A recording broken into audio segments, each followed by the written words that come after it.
My favorite blue and black mixed sneaker of all time is the Penny Hardaway Foam Posit. Look how clean my joints is, man. Let me know, do y'all keep the plastic on or do y'all take them off? That's a commonly known question in the sneaker world. What's up, family? Welcome to another episode of Sneaker Notes. I'm your boy C Notes. Thanks for checking me out. Today we got a Jordan 13 retro review, Bravest Blue. And they running out of names, right? You think so? Just checking. I remember when we first seen pictures of these when Jordan dropped his spring collection for the upcoming sneakers, and these caught my eye. They caught my eye only because we only seen this color in the low top. And when they came out in high, that they were coming out in high, I was like, okay, maybe dope. I knew it wasn't going to be too much hype around the sneaker because Jordan 13s, to me, is either he got game or breads. After that, oh wait, we cannot forget the Flints. After that, it's like hit or miss, man. But the blue is dope. I mean, regular 13 silhouette. It dropped. We got to talk about it. Hit the B-roll.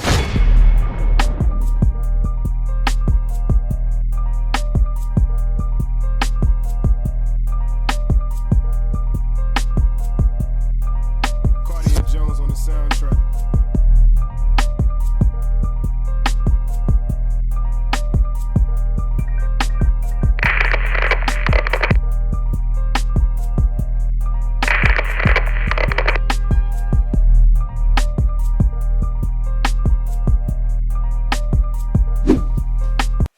Yes, sir.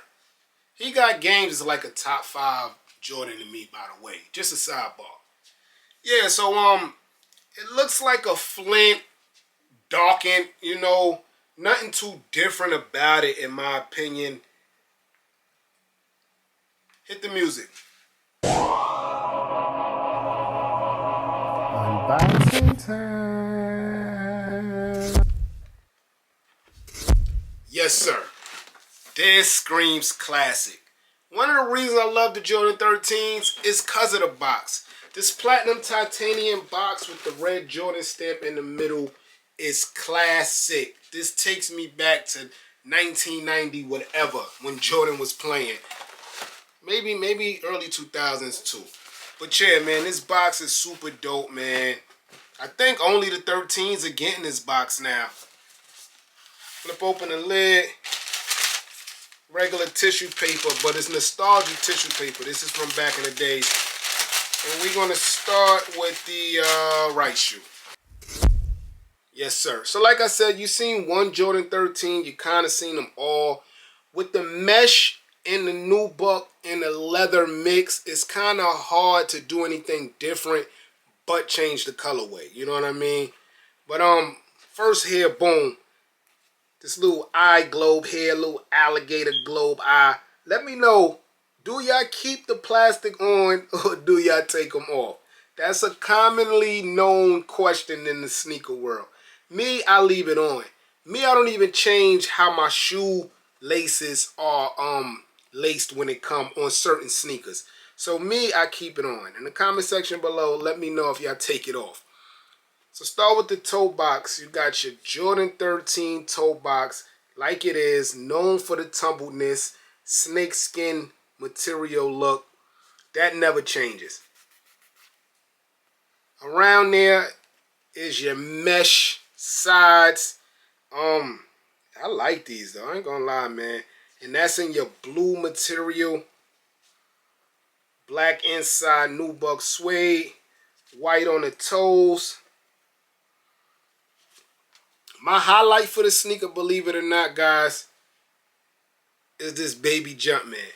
I know if y'all watch the channel, y'all gonna kill me because y'all know I hate the baby Jumpman. We love a small mini Nike swoosh, but I hate the baby Jumpman, especially when it's on the back.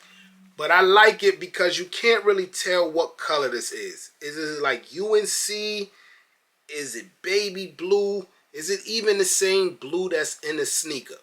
So that's why I like that Jumpman there. It gives the sneaker a little more character for me. The bottom, same Jordan 13 silhouette. But right here, this is blue. And like a metallic look, as you can see. This is the right shoe here. Same thing as the left. Nothing changed. I'm looking. I see like a little bit of glue stains. As far as quality, it's okay. There goes some glue stains there. A little bit of thread stitching out there. But the quality is okay in the sneaker. The insoles are, I think, blue. Bravest blue. With a white Jumpman logo in there. Yes, sir. So, I mean, not one of the hypest sneakers. Jordan's brand's been weird. Even the sneakers that I think should have been a little more hype haven't been. But that's kind of because stock's been available. And me, as a sneakerhead, I am happy that stock is available. I know the resellers are a little mad because they're probably getting $10, $5 over the retail price.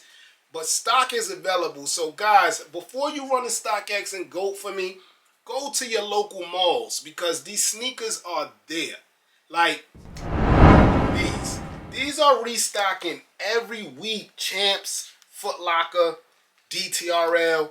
So like, get to your local malls and trust me, you're going to find a pair of sneakers that you think is sold out. I thought the Jordan 3 Muslins were going to be like one of those sought after sneakers, but they just restocked this morning. So we gotta thank Jordan brand. I don't know if it's because of COVID, the shipping, I don't know what it is, but a lot of these sneakers have been made lately. Bravest blues here. I mean, I can't even rate the sneaker because it's an OG sneaker just with a different colorway that we did see on Lowe's before. So it's not like brand new, but it is what it is with these. My opinion is if you got flints, you don't need these. But the blue and black colorway is dope, and a lot of people like blue and black together.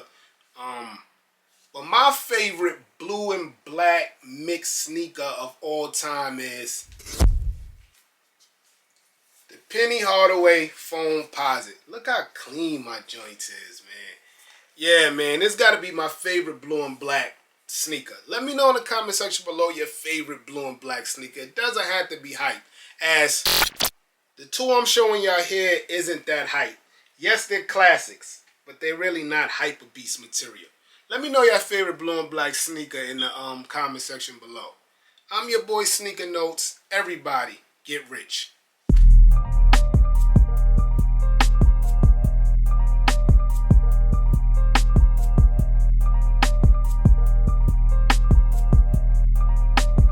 Jones on the soundtrack.